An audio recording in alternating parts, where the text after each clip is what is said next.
میں اسکرپٹ کو ریڑھ کی ہڈی قرار دیتا ہوں. کسی بھی ڈرامہ پروڈکشن میں اسکرپٹ کی جو حیثیت ہے وہ اس طرح کی ہے جیسے کہ انسان میں ریڑھ کی ہڈی کی ویلیو ہے، اہمیت ہے. دوسری چیز جو ہے وہ ہے بہت اچھی ہدایت کاری.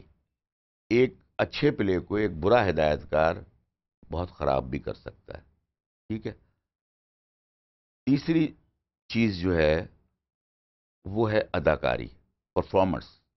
یعنی آپ کے چناؤ پرفارمرس کا چناؤ بہت امپورٹنٹ ہے، اور اس میں اگر مس کاسٹ ہو جاتا ہے تو وہ پلے کا ایسنس، جو پلے کی سوچ ہے نا، وہ ڈیمیج ہوتی ہوئی نظر آتی ہے.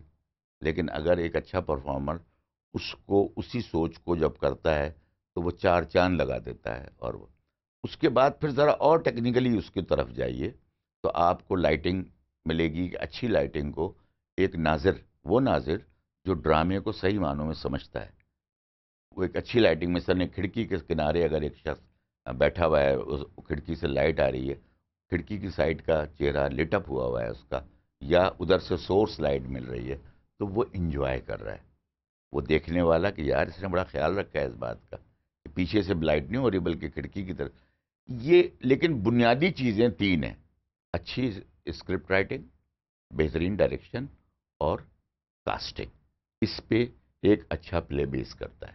میں سمجھتا ہوں کہ زبانی جمع خرچ جو ہے نا، وہ تو not only in television production. آپ کوئی بھی کام ایسا کریں، اس کو اگر آپ پیپر پہ نہ لیں تو وہ آپ کے ذہن سے ہٹ سکتا ہے. ایک خیال آتا ہے. ایک زمانے میں کہا یہ جاتا ہے کہ شعرا سوتے میں کبھی کوئی شعر آ گیا تو وہ اپنے اظہار بند میں ایک گانٹھ باندھ لیا کرتے تھے فار دیئر میموری، کہ جی اگر میں یہ گانٹھ کھولوں گا تو کون سا شعر میرے ذہن میں آ جائے گا. Same is that. جب ایک پروڈکشن شروع ہوتی ہے تو اس کا اسکرپٹ تو ویسے ہی پیپر ہے نا، اس کا نمبر ون تو اسکرپٹ ہے. اب جو اسسٹنٹ ڈائریکٹر ہے اس کی وہ سارٹنگ کر کے ڈائریکٹر کے لیے ایک وہ بناتا ہے، ایسا پورا بریک اپ بناتا ہے وہ، اور اس بریک اپ کے سہارے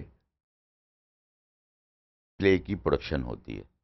اس کے ٹائمنگز کا تعین کیا جاتا ہے. آج کے دور میں خاص طور پہ ایک آرٹسٹ کو آپ نے یہ بتانا ہے کہ میں نے تمہارے 3 دن لینے ہیں، یا 4 دن لینے ہیں، یا 2 دن لینے ہیں. جب تک آپ کا پیپر ورک نہیں ہوگا، انگلیوں پہ گن کے یہ کام نہیں ہو سکتا.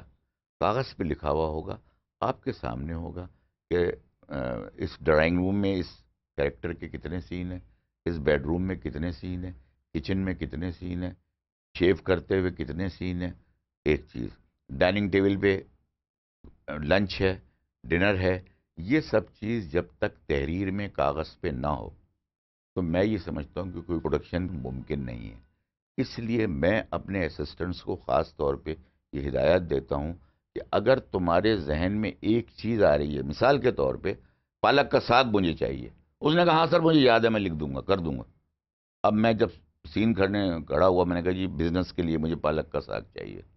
انہوں نے کہا ہو سر وہ تو رہ گیا. اگر وہ لکھا ہوا ہوتا اس سین کے سامنے تو پالک کا ساگ ٹائم پہ، مجھے ہار چاہیے، این وقت پہ رات کو نمبر آیا 10 بجے کہ مجھے ہار چاہیے، وہ بغیر لکھے بھول گیا تھا کہ ہار چاہیے، دکانیں ہو گئیں بند. اب مجھے وہ کمپرومائز کرنا پڑا.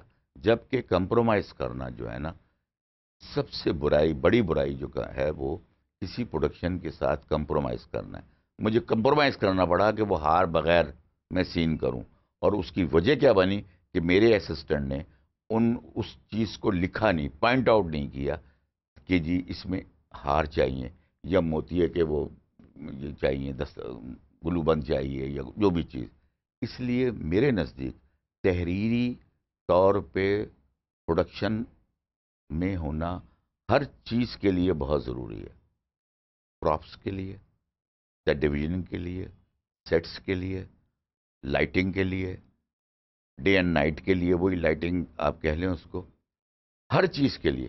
وہ ایک الگ بات ہے جو اسسٹنٹ کر رہا ہے، یہ ضروری اس کے. پھر ڈائریکٹر کا اپنا ہوم ورک کہ مجھے اس شاٹ کو کس طرح ٹریٹ کرنا ہے. مجھے اس کو مڈ لانگ میں کرنا ہے، مجھے اس کو مڈ شاٹ میں کرنا ہے، مجھے اس کو مڈ کلوز میں کرنا ہے، مجھے اس کو کلوز اپ میں ٹریٹ کرنا ہے، یا مجھے اسے بی سی یو میں ٹریٹ کرنا ہے، یا مجھے ایکسٹرا کلوز اپ میں اس کو ٹریٹ کرنا ہے.